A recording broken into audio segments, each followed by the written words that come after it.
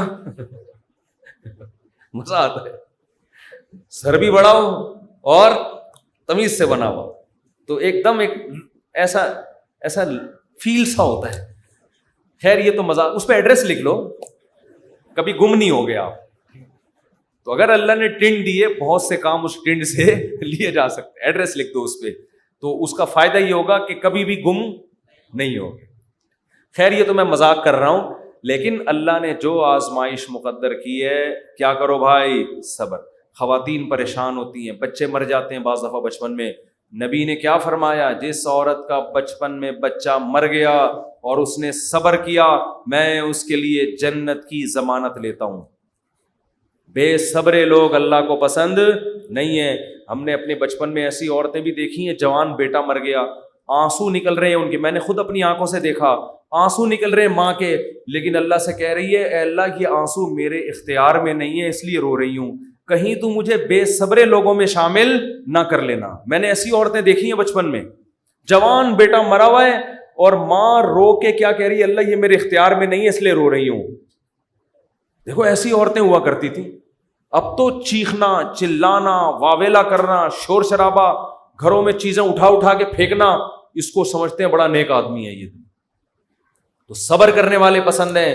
مانگتے رہو مانگتے رہو مانگتے رہو, اس چکر میں مت پڑو کہ کون سی قبول ہو رہی ہے کون سی نہیں ہو رہی, ہر چیز اللہ سے مانگے. نبی نے فرمایا جوتے کا تسمہ بھی ٹوٹ جائے تو کس سے مانگو, اللہ سے. اس کا مفہوم پتہ ہے کیا ہے, مطلب یہ کہ لوگوں سے مت مانگو, لوگوں سے مت مانگو. ہر حاجت کس کے سامنے پیش کرنی ہے, اللہ سے. پھر قبول ہو جائے ٹھیک ہے, نہیں ہے تو زیادہ ٹھیک ہے. اور میں نے تو اپنی زندگی میں دیکھا ہے بھائی کہ انسان حقیقت میں اللہ سے گڑ گڑا کے مانگتا ہے نا, دعا قبول ہوتے ہوئے نظر آتی ہے اس کو. دیکھو دعا کی حیثیت کیا ہے کہ آپ نے اللہ کے دفتر میں اپنی فائل جمع کرا دی, تسلی ہو گئی, آپ کا کام اب ہو جائے گا, اب آپ ٹینشن نہ لیں. لوگ کہتے ہیں نا گورنمنٹ کے ادارے میں, بھائی ہم نے فائل جمع کرا دی ہے, اب ہمارے بس میں جو تھا وہ ہو گیا, اب یہ پروسیس سے گزرے گی, جو بھی آپ کا پلاٹ آپ کے نام ہونا ہے, گاڑی آپ کے نام ہونی ہے, گھر پہ آپ کو میسج آ جائے گا. اب تمیز سے بیٹھ جاؤ, بار بار جا کے وہاں پوچھتے نہیں رہو فون کر کے, سر میرا کام ہو گیا, سر میرا کام ہو گیا. بھائی فائل, پیشنٹ آپ ہاسپٹل میں, اچھے ہاسپٹل میں اگر آپ داخل کرا دیتے ہو, آپ کہتے ہو وہ بندہ سیو ہے, اب یہ ڈاکٹروں کے حوالے میں نے کر دیا, اب آپ تسلی سے. تو جب آپ دنیا میں تسلی کر لیتے ہو یار پیشنٹ ڈاکٹروں کے حوالے کر دیا, فائل گورنمنٹ کے دفتر میں جمع کرا دی ہے, تو اللہ کے ہاں دعا مانگ کے بھی مسلمان کو تسلی ہوتی ہے. میں نے اپنا دکھڑا کس کے سامنے رکھ دیا ہے, اللہ کے. اب اس کی مرضی ہے, وہ کرے ٹھیک ہے, نہیں کرے تو بھی ٹھیک. اب میرے لیے جو فیصلہ ہوگا وہ بہتر ہوگا, لیکن اللہ آزماتا ہے. ایک حدیث بیان کر کے بس بیان کو ختم کرتا ہوں. نبی صلی اللہ علیہ وسلم نے ارشاد فرمایا کہ اللہ بندے کی دعا اس وقت تک قبول کرتے رہتے ہیں جب تک وہ دعائیں کر کر کے تھک کے یہ نہیں کہتا کہ میں دعا مانگتا ہوں مگر قبول نہیں ہوتی. عجیب حدیث ہے. دیکھو بندہ یہ کیوں کہہ رہا ہے کہ میں دعا مانگ رہا ہوں قبول نہیں ہو رہی, اس لیے کہ اسے لگ رہا ہے نا کہ جو مانگ رہا ہوں وہ مل نہیں رہا, تبھی تو کہہ رہا ہے. لیکن نبی کہتے ہیں جب تک یہ الفاظ نہیں کہے تھے نا, اس سے پہلے ساری قبول ہو رہی تھی, ساری قبول ہو رہی تھی. جب یہ کہا تو اب اللہ قبول کرنا بند. تو اس سے صاف پتہ چل گیا کہ آپ کو جو لگتا ہے نا کہ قبول نہیں ہو رہی, وہ بھی حقیقت میں ہو رہی ہیں, وہ ہو رہی ہیں قبول. آپ یہ ہم بے وقوف ہیں جو ہم سمجھ رہے ہیں کہ نہیں ہو رہی. کس طرح سے ہو رہی ہیں یہ کس پہ چھوڑ دو, اللہ پہ. تو اپنے گھروں میں دعاؤں کا معمول بنائیں. اگر اس رمضان میں ہم صرف دعا کرنا ہی سیکھ لیں تو میں سمجھتا ہوں کہ یہ رمضان ہمیں بہت کچھ دے کر جا رہا ہے. اور حضرت حکیم الامہ فرمایا کرتے تھے جن کو گناہوں کی عادت نہیں چھوٹ رہی نا, تو وہ بھی اللہ سے دعاؤں میں مانگ لیا کریں کہ اللہ مجھے یہ عادت چھڑوا دے. تعلق ختم نہ کریں اللہ سے, لنک ختم نہ. اللہ کو وہ لوگ پسند نہیں ہیں جو اللہ سے تعلق ختم کر دیں. لنگڑا لولا تعلق ہو, گناہوں کے بعد توبہ والا تعلق رکھو, لیکن رکھو, تعلق ختم نہیں ہونا چاہیے. کیونکہ یاد رکھو جیسے ہم اکیلے پیدا ہوئے قبر میں بھی اکیلے ہی ہوں گے, اس وقت اللہ کے سوا کوئی بھی نہیں ہوگا. تو جس نے دنیا میں اللہ سے جتنی دوستی لگا لی, قبر میں یہ دوستی کام آئے گی. اور جس نے دنیا میں اللہ سے لا نہیں لگائی, اللہ کو یاد نہیں رکھا, بیوی بچوں کے بکھیڑوں میں, دوستوں کے بکھیڑوں میں, رشتہ داروں کے بکھیڑوں میں پڑا رہا, پیسوں کے بکھیڑوں میں, تو قبر میں ان میں سے کوئی بھی کام نہیں آئے گا. قبر کی تنہائی اللہ کی یاد دور کرتی ہے. قرآن کی تلاوت, ذکر اذکار, یہ قبر کی میں روشنی کا ذریعہ بنے گی. اور اگر اللہ سے دل میں وحشت ہے, نہ مانگنے کی عادت ڈالی, یہاں مانگو گے تو وہاں بھی قبول ہوگی. اور نبی صلی اللہ علیہ وسلم نے فرمایا کہ تنگی کی حالت ہو یا خوشی کی حالت ہو, دونوں حالتوں میں اللہ سے مانگنا ہے. پریشانیوں میں اللہ سب کو یاد آتا ہے, خوشیوں میں اللہ یاد آنا مشکل. جب پریشانی ہوتی ہے ابھی تو ہندو بھی اللہ سے دعائیں مانگ رہے ہیں. کورونا پھیلا ہوا ہے, وہ بھی آ کے مسلمانوں سے کہہ رہے ہیں اللہ سے مانگو بھائی. ہماری دادی اللہ مغفرت فرمائے بتایا کرتی تھی, اور بھی میں نے یہاں ایک بزرگ تھے ان سے بھی سنا, کہ جب ہندوستان میں قحط پڑتا تھا تو ہندو مسلمانوں سے آ کے کہتے تھے اللہ سے دعا مانگو یہ قحط دور ہو جائے.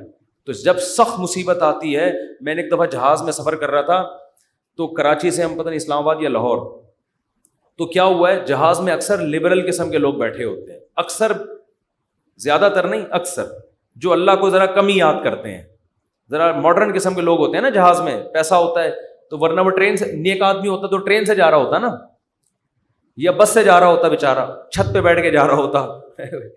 پیسہ آتا ہے تو دین اکثر چلا جاتا. تو اکثر جہاز میں دیکھا ہے لبرل, ایئرپورٹ پہ ہی اسٹائل پتہ چل جاتا ہے. تو ہم جا رہے ہیں, ہمیں کراچی سے جہاز چلا ہے, راستے میں کہیں موسم خراب, تو ہلکے پھلکے 2-3 جھٹکے آئے جہاز کو.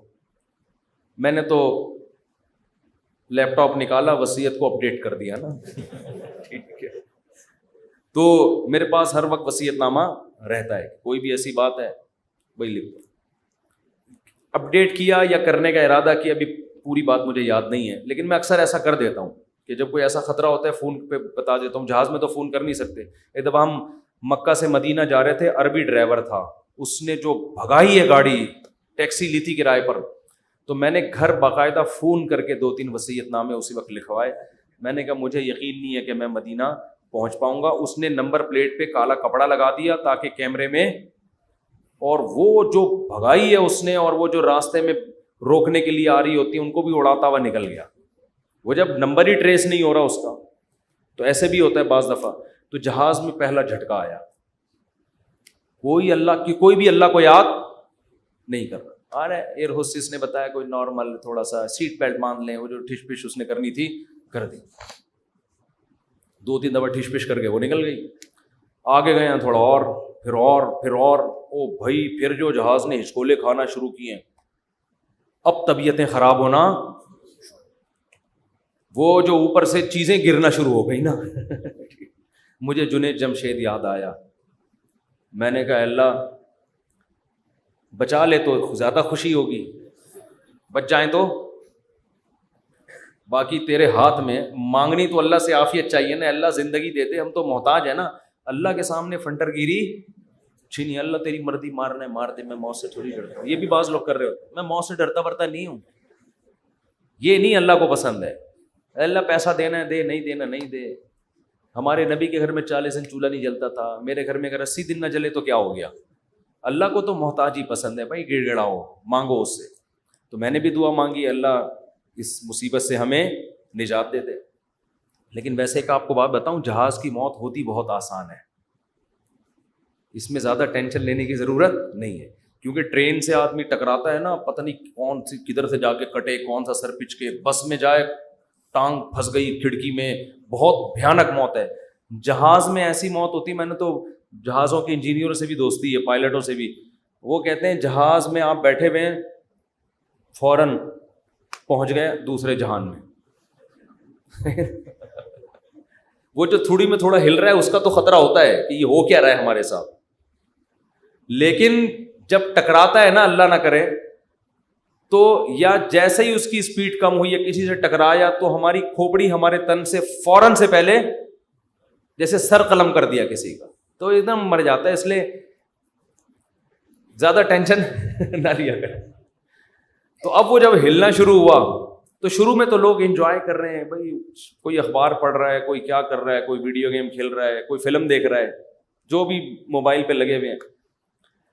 جب زیادہ ہلنا شروع ہوا ہے نا تو اللہ اللہ کی آوازیں آنا شروع. میں نے کہا اب دیکھو یہ انسان کتنا نالائق ہے. اللہ نے اتنے جھٹکے دیے, اب بول اللہ نہیں, ابھی تک نہیں. اخبار, پب جی, یہ سب چیزیں چل رہی ہیں. وہ جب چیزیں گرنا, وہ ایئر ہوسٹس وہ جو پانی وانی لے کر آتی ہے نا, وہ بھی دھڑام سے ادھر کو نیچے. جب اتنی حالت ہوئی ہے, وہ ایئر ہوسٹس بولے ایکچولی کچھ بھی نہیں, کچھ بھی نہیں, کچھ بھی نہیں. لوگوں کو پتا ہے کہ ان کو تو یہ سکھا کے بھیجا جاتا ہے کہ کچھ بھی ہو جائے آپ نے بولنا ہے کہ کچھ نہیں ہوا, کیونکہ ان کو تو تنخواہ اس چیز کی مل رہی ہے نا.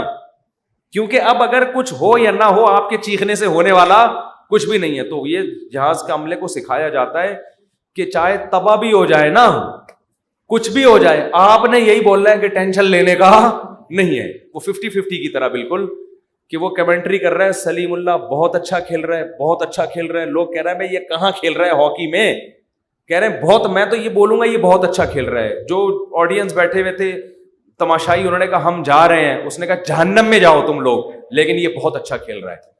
پھر پیچھے دکھایا کہ اس کے کسی نے بندوق رکھی ہوئی ہے, یہاں پہ بندوق رکھی ہوئی.